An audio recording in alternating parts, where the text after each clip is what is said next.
Y estamos ahora con el experto en economía, aquí con nosotros Federico Comesaña en este mediodía, como se lo decíamos hace algún minuto. En plena campaña electoral, evidentemente el 4,8% del déficit fiscal es una cifra que habitualmente en algún acto partidario se escucha reiteradamente. La pregunta es, ¿el futuro gobierno deberá o no hacer un ajuste fiscal? Hoy está Federico para acompañarnos y de alguna manera tratar de desmenuzar esta situación.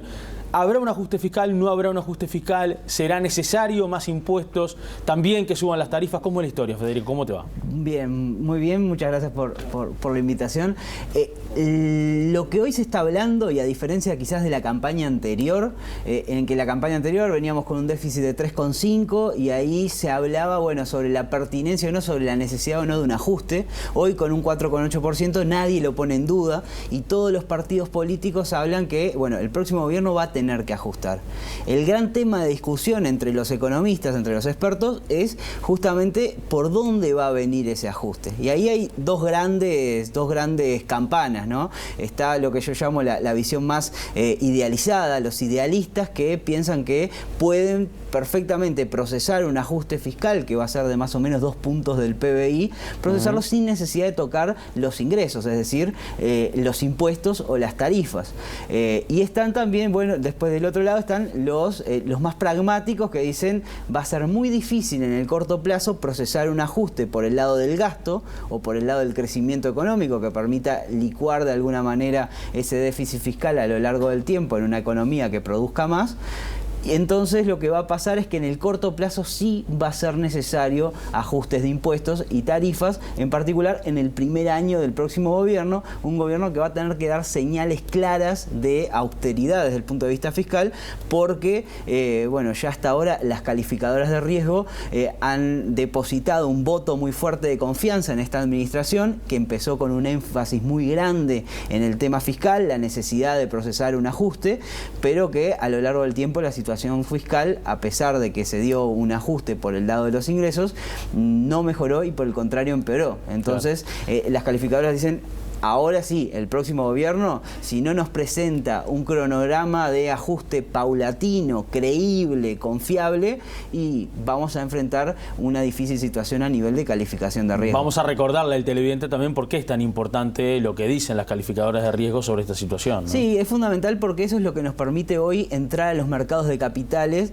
de una manera muy barata. Hoy Uruguay accede a un crédito muy barato y eso permite sostener, eso permite que en el muy corto plazo este 4,8% sea sostenible. En otros contextos donde Uruguay tenía una calificación de deuda mucho más baja, entonces este 4,8% hubiera sido impensable, imposible de sostener. Ahora, si para los expertos el ajuste es necesario y evidentemente lo tiene que haber, o lo tiene que haber para no afrontar situaciones peores para más adelante, ¿por qué evidentemente en los actos políticos los distintos precandidatos no manejan de que va a haber una suba de impuestos o una suba de tarifas en un futuro? Bueno, justamente los equipos de los principales partidos, tanto de oposición como oficialistas, plantean que el ajuste es posible procesarlo por el lado del gasto. Es decir, podemos optimizar o mejorar la calidad de ese gasto para lograr lo que hoy logra el Estado uruguayo a un costo menor. Eso plantean los distintos equipos, no solo de la oposición, también el gobierno. Martínez habla de mejorar la coordinación de las políticas sociales y por ahí ahorrar para reducir el déficit fiscal. Lo que hablan otros expertos, que son, digamos, esos pragmáticos que yo les llamo, ellos lo que dicen es sí, a la larga va a ser necesario optimizar el gasto y reducir el gasto, pero eso no va a ser un proceso sencillo, va a necesitar mucha negociación tanto a la interna de un gobierno que en el escenario más probable va a ser un gobierno de coalición o un gobierno sin mayorías parlamentarias, claro, y en elementos claves del gasto como es la seguridad social, que fue el principal elemento que generó o agravó la situación fiscal en los últimos años.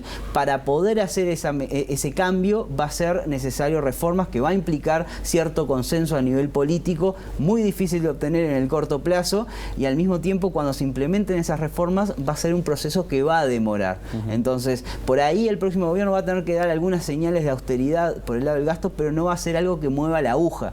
Entonces, lo que mueva la aguja va a venir a lo largo del periodo, pero antes va a tener que mostrar una mejora fiscal que sí o sí va a recaer por el lado de los ingresos.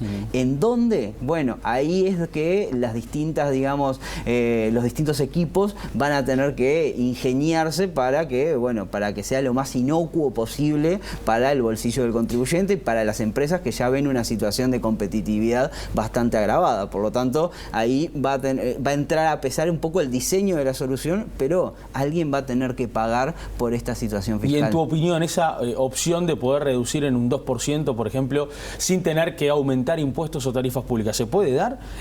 ¿Va a ser así tan claro o va a estar esa oportunidad tan clara?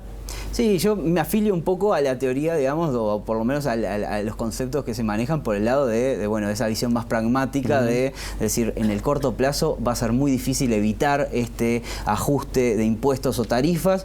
Entonces, en los primeros años del próximo gobierno vamos a esperar sí un ajuste por ese lado, que luego debería ser un ajuste además muy bien comunicado, porque la opinión pública hoy, pensando un poco en los discursos que dan los distintos precandidatos, y lo que le están transmitiendo es que el ajuste va a ser sencillo, que va a ser fácil, que va a ser inocuo, que no va a doler. Y eso es un peligro muy grande para el próximo gobierno, para sea quien sea que asuma, porque va a tener las expectativas demasiado altas y por lo tanto la gente, cuando tenga que enfrentarse a un ajuste por el lado de los ingresos, va a decir, pero a mí me engañaron.